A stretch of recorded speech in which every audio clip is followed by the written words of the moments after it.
It's May 1st, 2019. Alright, day traders, this is what I got for you today. 3 trades.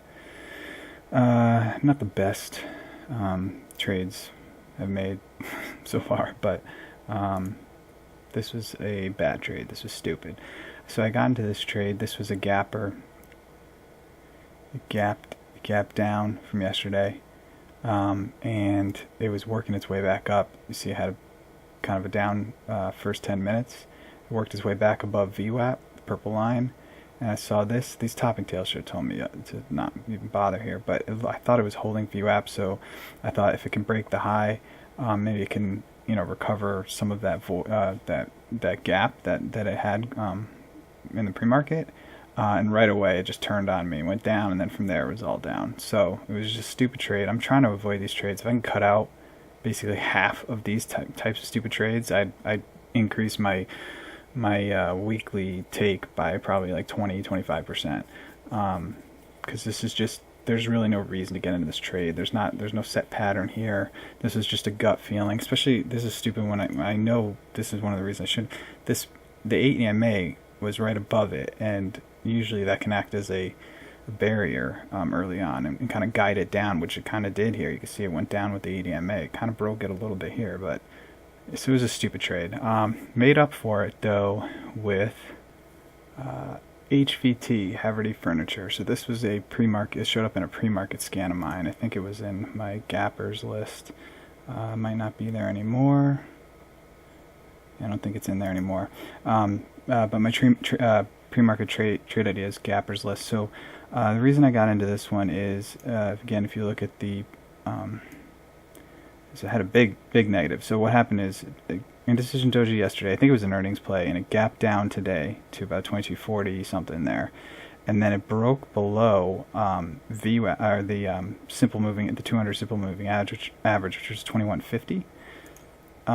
So I was looking to get into it as it came back down and it rejected VWAP here. You can see that, and then it kept going down. So I saw these two little indecision dojis here, these two yellow ones, and also with the 8 EMA I saw that it was, let me tighten this up, those first two candles kind of throw the scale out of whack here.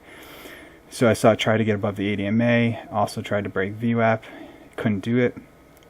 And so it was kind of guided down by the 8 EMA. So I got in here, and I put my stop. I said I was going to actually put a hard stop here to right 1994, and I got in at 1980 as a short, and it actually did tip my stop here. It didn't trigger though. It didn't get filled.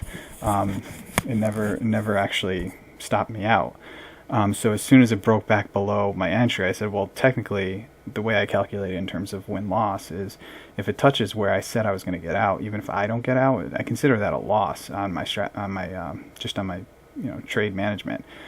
So when it didn't fill me and cover me there, I got out all my shares here at 1966. So from 1980 to 1966, about 14-cent drop. So I actually made some money on this trade, even though technically it was going up towards where I was going to get out. But then you can see what happened. It just dropped tremendously. The rest of it got all the way down to I think the low was what is this? The pivot point here. Say the low is 19. Went all the way down to 19. I got in as a short in 1980, and it went down 80 cents. But I just got nervous here because technically, it did touch my stop.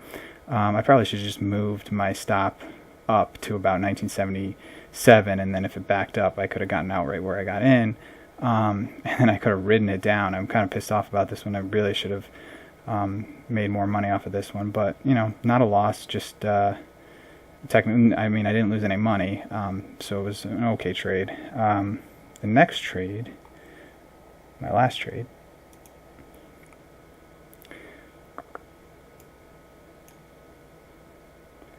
alright, so CGNX, and I'm going to tighten this up just so that you can see this. So this was if you look at the yearly, yesterday might have been earnings, I'm not 100%, but you can see it had a big gap down with a big recovery through the 200 moving average here on the daily chart. So 2 days ago it was here, gapped down and shot back up, and but then it gapped right back down again today near the 200 moving average. So So I watched it drop again today, and it looked like once it dropped below VWAP, I was watching it here, it's kind of consolidated here and went sideways, and then when you look at the 80 MA, it was kind of riding that up. Move this up a little bit. It was kind of riding that here, see? So it was using the 8 and the 20 as kind of like a resistance line. So I got in right here at about 48.81 as a short, and I was hoping to get down to 48.59, and actually, if I tighten this up you can see a little better, it actually did get down there. It tipped it, right? Went right down, tipped it. I couldn't get filled there. I didn't have a, actually I did have a limit order there for some of my shares, but it didn't get filled. So when it pulled back up and made this kind of hammer, I just got out all my shares at 48.67. So 14 cent gain there. Another 14 cent. The other one was 14 cents as well. So not a tremendous trade, but you can see what happened after that happened. It kind of bounced and went back up, so it would have eventually stopped me out if I had stayed in, or at least I would have probably gotten out right where I got in. And now you can see it's going back down again. So it wasn't a clean one. I think I managed it fine because there wasn't much I could do once it like kind of spiked through my target. But yeah, so that ended up being at least a small little gain as well. So overall, I was positive on the day. I just got to cut out those early trades that are just stupid trades. And I'll probably be doing a lot better. So yeah, so hopefully I'll be back tomorrow with some more trades to show you. If you're new to day trading, I might start live streaming my my trade ideas scans, so you can kind of get a feel for what trade ideas is about. They're going to have a test drive next week. So you should definitely do that. It's only $8.88. You get all their stuff for one whole week, and it's definitely worth it if you're thinking about, doing day trading for a living. You can't run without it. So so that's it. Those are my trades, and hopefully I'll see you back here tomorrow.